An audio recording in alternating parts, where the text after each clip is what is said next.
Hagar het besef, en ek lees dit tussen die lyne, dat hierdie seun Ismael het meer seggenskap op die fisiese erflating, naamlik die belofte van Vader, as wat sy en Abraham ooit besef het.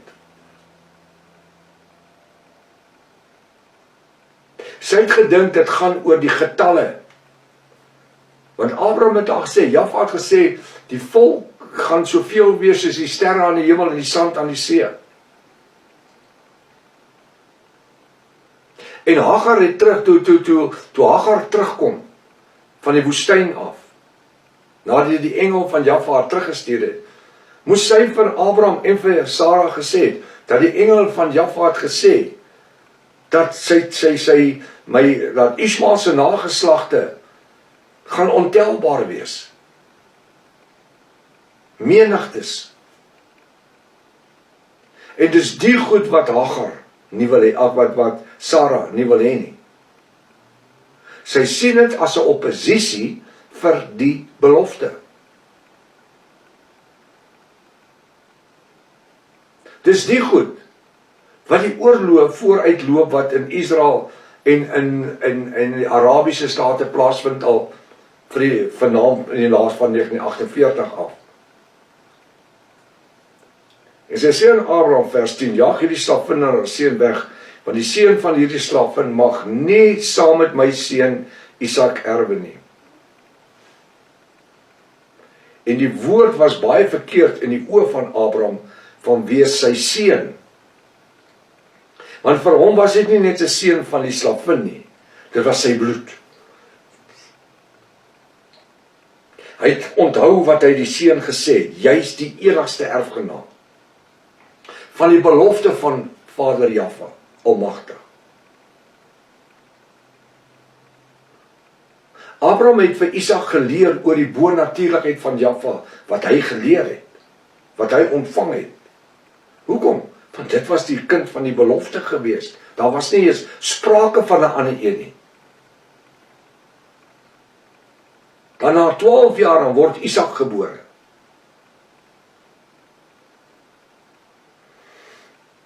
Vers 12, maar Jaffa het aan Abraham gesê, nou praat Jaffa met Abraham, laat dit nie verkeerd wees in jou oë, terwille van die seun en van jou slavin nie. So Jaffa praat met Abraham, hy sê, doen wat Sarah wil hê jy moet doen.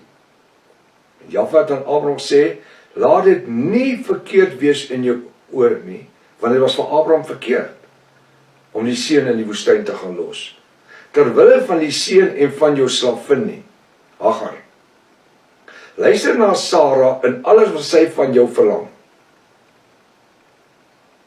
Hoekom?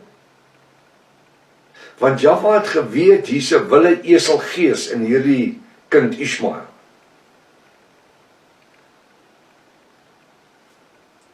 Want wat Isak, hy sê, want deur Isak sal daar vir jou 'n nageslag genoem word. Ja, wil ek hê ons moet weer vers 12 lees. Lees mooi wat daar staan. En Jaffa het aan Abraham sê, laat dit nie verkeerd wees in jou oë terwille van die seun en van jou slavin nie, Hagar en Ismael. Luister na Sarah in alles wat sy van jou verlang. Hoekom? Want die antwoord lê in die laaste gedeelte. Want deur Isak sal daar vir jou 'n nageslag genoem word. Nie uit Ismael nie. Die volk wat Jaffa 'n behaag in sou gehad het, sou nie Ismael wees nie, uit sy nageslag uit nie, maar uit Isak, Jakob. Jakob, 12 seuns. Nou luister wat gebeur in vers 13, maar ek sal ook die seun van die slavin tot 'n nasie maak, omdat hy jou kind is. Dis nie 'n ander ou se kind nie, omdat hy jou kind is.